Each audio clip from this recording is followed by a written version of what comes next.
Guys અમારી મગફળી એકદમ મસ્ત ઉગી ગઈ છે।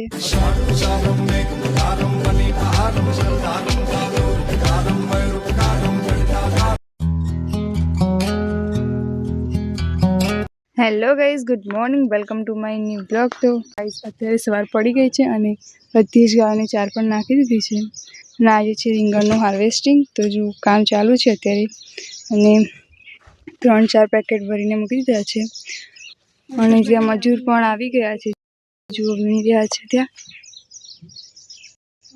જો ગાઈઝ વરસાદ આવે છે, અમારા ખેતરમાં રીંગણના છોડ પણ ખૂબ સારો વિકાસ જોવા મળે છે। જો એકદમ લીલી છે, અમારા રીંગણ દેખાય છે।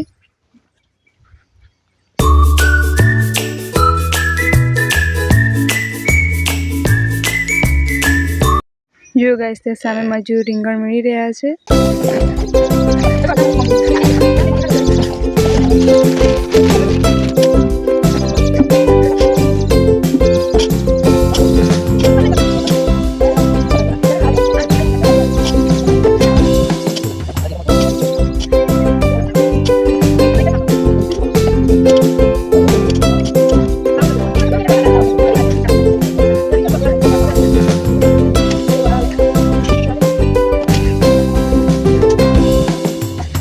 ગાઈઝ આ ગાય અને રેલો એક જ પોઝિશનમાં કેવો મસ્ત બેઠો। ગાઈઝ જો 8 વાગવા તો રીંગણનું કામ તો ચાલુ છે। 30 પેકેટ અમે બીજા ડાલા મોકલાવી દીધા, હવે બીજું રેડિંગ કરીને બીજા ડાલા મોકલાવાનું છે। ગાઈઝ તો રીંગણનું બધું કામ પૂરું થઈ ગયું છે, હવે કરી લઈએ ચા નાસ્તો। પપ્પા પાણી કાઢવા ગયા છે ને ત્યાં બધા બાટલા અંદર નાખે છે, તરતા કર્યા જુઓ। ગાઈઝ જો અમારે રીંગણનું બધું કામ પૂરું થઈ ગયું છે અને ગાઈઝ આજે અમારે 70 પાઉચ રીંગણના ભરાયા છે અને પાણી પીવાનું કામ ચાલુ છે। તો પપ્પા એક ગાય લઈ ગયા છે અને બીજી આ પાવાની છે, બીજી પડી દીધી છે।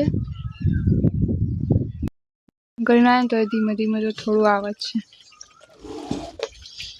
સાંજ માટે પણ ભાઈને પપ્પા ચારો વાળીને લાવે છે, કારણ કે સાંજે અમારે બીજા ખેતરમાં જવાનું છે।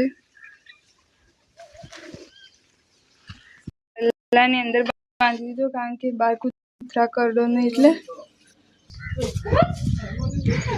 અને જો ગાઈઝ આ ગાય રેક અંદર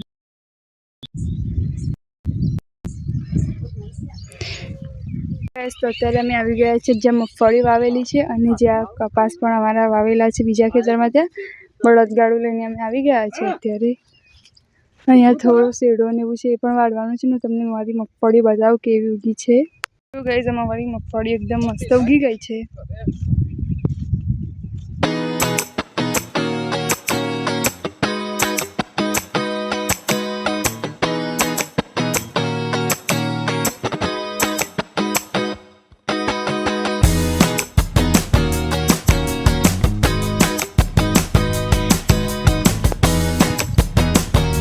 ત્રણ વાગી જાય તો દાદી ચા લઈને આવી ગયા છે, હવે ચા પી લઈશું।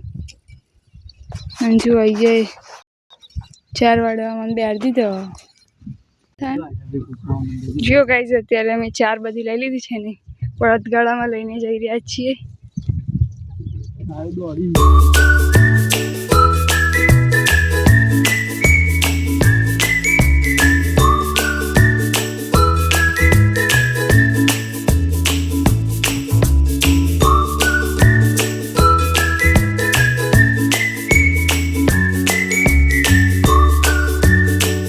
પેલી ગાય આ એના વાછરાને દૂધ પીવડાવી દેશે ને તો અમારે ત્યાંથી ખાટલે બાંધવો પડે અને હવે રેકો પેલાને અમે બાટલીથી દૂધ પીવડાવવા લાગ્યા।